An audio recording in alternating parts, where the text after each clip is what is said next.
Hello ma'am. मी Dnyanada Kulkarni. Welcome to the Max Maharashtra ma'am. Thank you. Yes.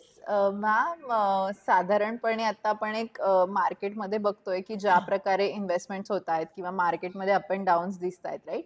आणि याच्यामध्ये एक असं दिसतंय की महिला इन्व्हेस्टर्सचं प्रमाण हे वाढत चाललंय. म्हणजे बरोबर. याच्यामध्ये आपण बघतोय की GDP मध्ये जे आपण कॉन्ट्रिब्युशन म्हणतो महिलांचं, ते वाढतंय आता. म्हणजे which is a good thing की इंडियाच्या ग्रोथ स्टोरीमध्ये महिला महिला कॉन्ट्रिब्यूट कॉन्ट्रिब्यूट करतायत. करतायत. नक्कीच. अगदी. तर मॅम मला सांगा, जेव्हा महिला एकीकडे कमवतायत, राईट? त्या एकीकडे इन्व्हेस्ट करण्यासाठी कॉन्ट्रिब्युशन करतायत. तर त्यावेळेस त्या इन्व्हेस्टमेंट डिसिजन घेताना का घाबरतायत? मेन असं कारण आहे की म्युच्युअल फंडमध्ये इन्व्हेस्टमेंट म्हणजे फक्त इक्विटी किंवा मार्केटमध्ये इन्व्हेस्टमेंट हा एक पहिल्यांदा गैरसमज आहे. ओके.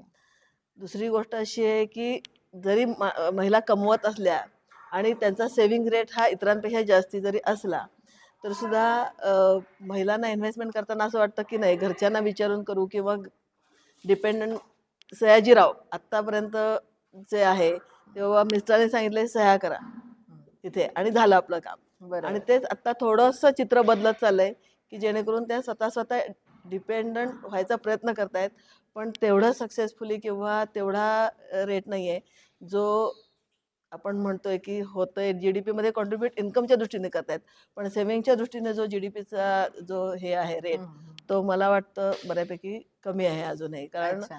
डिसिजन घेताना जे पूर्वापार चालत आलेले आहे बँक किंवा पोस्ट ह्याच्याकडे महिलांचा अजूनही ओढा जास्ती आहे अच्छा. आणि इकडे इन्व्हेस्ट करताना जो वरखालीपणा येतो मार्केटमधला हं, हं. किंवा रिटर्न पहिल्यांदा पटकन दिसत नाही तर करावं की नाही हं. किंवा काय रिस्क आहे हे समजत नाही त्यामुळे बरोबर आहे. थोडंसं तिथे ते अडतात असं मला वाटतंय. मॅम, हे ॲक्चुअली तुम्ही आता एवढ्या इन्व्हेस्टर्सना भेटताय, राईट? एवढे तुमचे क्लायंट्स आहेत. आता तुम्ही एवढ्या लोकांसोबत काम करता. तर तुम्ही मला हे सांगू शकाल का, की किती पर्सेंट म्हणजे काय डेटा आहे, की ज्याच्यामध्ये महिला ज्यांची फुल फ्लेज फॅमिली आहे, मॅरिड आहेत, चिल्ड्रन आहे, अशा किती महिला स्वतःहून तुम्हाला इन्व्हेस्टमेंटसाठी अप्रोच करतात? काय त्याचं साधारण पर्सेंटेज असेल बरं? साधारणपणे 20% to 30% महिला अप्रोच करतात. बरं. जेव्हा त्या डिसिजन घेतात तेव्हा अतिशय चांगला घेतात. ओके. लाँग टर्मसाठी ठेवतात. ओके. बाबा आली गरज म्हणून म्हणजे पहिल्यापासून महिलांना एक ती सवयच आहे, की बाबा एक पुंजी आपली बरणीतली जी असती, बरोबर आहे. ती बाजूला ठेवायची, की घरात काही अडचण आली की काढायची. हां. त्या पद्धतीनेच इथंही चालतं. त्यामुळे त्यांचे रिटर्न्स इतरांपेक्षा निश्चित जास्ती चांगले असतात असं मी म्हणेन. अच्छा. कारण बाकीच्या वेळेला कसं होतं, काही प्रॉब्लेम आला तर पुरुषांना माहिती असतं, "हं, काढा पैसे." काय लागलं?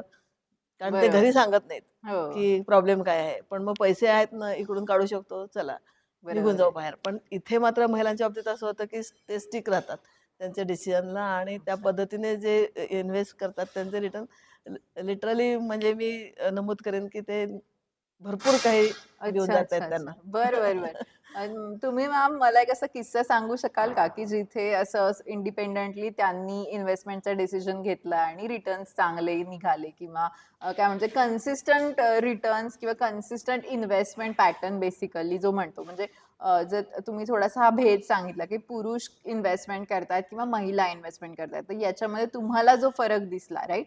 तर त्याचा एखादा किस्सा किंवा एखादा अनुभव तुम्ही शेअर करू शकाल का आमच्यासोबत? नक्कीच. अ, मला खूप सांगायला आवडेल, की माझे जे काही कामाचा जो वर्ग आहे, ते सगळेजण स्वतःची स्वतः इन्व्हेस्टमेंट करतात. हं. त्याच्यामध्ये महिला वर्ग जो काम करतोय, तो सुद्धा इन्व्हेस्टमेंट करतो. अच्छा. आणि बट ऑब्व्हियस सांगायचं तर दर महिना तिचा पगार जो आहे, तो माझ्या इथेच इन्व्हेस्ट होतो आणि तो कंटिन्यूएशनमध्ये चाललाय. पण तिनं ठरवलंय हां. आमच्या मावशींनी, की नाही तो मी 5 वर्षाशिवाय बघणार नाही. आणि लिटरली कितीही अडचण आली आहे, म्हणजे आता तिला रिक्षा घ्यायची आहे, घर बांधायचंय, हां. घरासाठी पैसा उभा करायचा आहे. हे सगळे काढ असले तरी तिनं मला अजून विचारलं नाही, की माझे पैसे किती वाढलेत. कारण बरोबर. तिनं मनाशी ठरवलंय ना, की मी 5 वर्ष नाही बघणार आहे. ताई तुम्ही पैसे टाका. तर त्या पद्धतीनं ते चाललेलं आणि लिटरली त्यांनाही माहीत नाही, की ते पैसे किती वाढलेत. अरे बापरे! नाही खरंच म्हणजे म्युच्युअल फंडनी बेसिकली ज्या ह्या अशा वर्गातल्या महिला आहेत, की ज्या रोज काम काम करून करतायत. पैसे कमवतायत, राइट? म्हणजे आपल्या घरांमध्ये काम करतायत, घरकाम करून म्हणा, स्वयंपाक काम करून म्हणा. तर त्यांना एक प्रकारे खूप मोठा सपोर्ट खरं तर म्युच्युअल फंड इंडस्ट्रीने दिलाय. अ, पण तो त्यांच्यापर्यंत पोहोचत नाहीये. म्हणजे ती जी महिला आहे ते 500 पासून सुद्धा पैसे बाजूला टाकू शकते आणि ते पैसे टाकणं खूप महत्वाचं आहे बाजूला पैसे. बरोबर आहे. भले ते 500,000 जी काही आहे तुमची अमाऊंट ती छोटीशी का असेना तर सेव्हिंग तुमची कंपल्सरी झाली पाहिजे. हे मी महिलांना नक्कीच सांगेन आणि त्यांना अवेअरनेस नसल्यामुळे त्या थोड्याशा आघाडीवर नाही आहेत म्युच्युअल फंडमध्ये. इन्व्हेस्टमेंट करतात. हा, त्यांचं सेव्हिंग्ज होते जसं आता बोललो आपण. सेमिनारमध्ये हा, सांगितलं झालं की सेव्हिंग्ज होते पण इन्व्हेस्टमेंट होत नाही. तर बरोबर त्यांनी आहे. इन्व्हेस्टमेंटकडे नक्कीच वळावं. कारण जर तुम्ही बघितलं तर छोटी अमाउंट म्हणजे बरेचसे इन्व्हेस्टर कंपाऊंड इफेक्ट जो आहे हा, कंपाऊंडिंगचा तो मिस करतायत.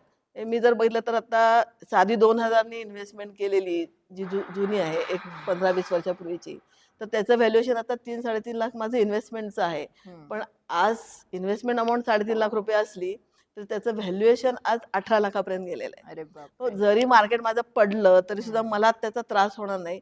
कारण मी इन्व्हेस्टच 3.5 लाख रुपये केलेत. मग त्याचे 18चे 15-16 झाले तरी इट्स ओके. मला हा. जेव्हा गरजेला आहे तेव्हा ते नक्कीच मिळू शकतायत. बरोबर, बरोबर. खरंच आज मॅक्स महाराष्ट्राच्या माध्यमातून स्पेसिफिकली अशा वर्गाला, अशा महिला वर्गाबद्दल आपण बोललो, की ज्या रेग्युलर कामामधनं पैसे कमवतात. तर नक्कीच त्यांनी म्युच्युअल फंड इंडस्ट्रीकडे वळलं पाहिजे, इन्व्हेस्टमेंट सुरू केली पाहिजे. Thank you so much ma'am. आज तुम्ही कनेक्ट झालात मॅक्स महाराष्ट्रासोबत. Stay connected with thank you. Max Maharashtra. Thank you so thank you much. Ma'am.